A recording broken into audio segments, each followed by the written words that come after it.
This year's coverage of CES is brought to you by Be Quiet, makers of the new Dark Base 700 mid-tower chassis featuring a tempered glass side panel, front RGB illumination, and full-length power supply cover to keep your build looking clean in 2018.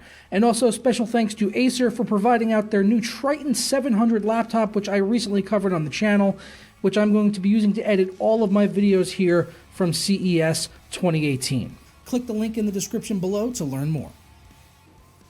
Hey, what's up guys? Joker here. Today we are at the PowerColor suite and we're going to be getting a first look at the Red Devil Vega 56 card. This is the first custom variant that I have personally seen on Vega 56. We did testing about a month or two ago on the Vega 64 variant. Now, not a lot has really changed here. It's pretty much just the same exact cooler, heatsink, and everything. Nothing has changed from the Vega 64 design, except this has Vega 56 inside of it versus Vega 64. So on the back, we've still got the same backplate. They haven't taken that away for Vega 56 or anything. We've also got the triple BIOS switch.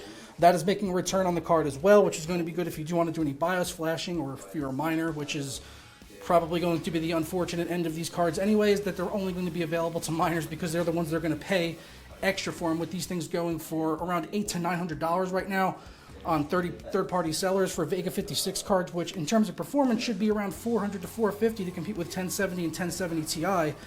But that's just not the case right now, which is just the unfortunate part of 2017 and going into 2018, and who knows how much longer we'll have to deal with this issue with miners. But as I said, they haven't changed anything here on the card. We still on the back. We've still got 2 display ports as well as 2 HDMI. So nothing changing at all on the cooler here for Vega 56. I'm told that this is available right now in the market, and I'm hoping that at some point in the near future, but the supply has been kind of limited even for reviewers to be able to get their hands on custom Vega cards. But once they do become available, we can get one on the channel.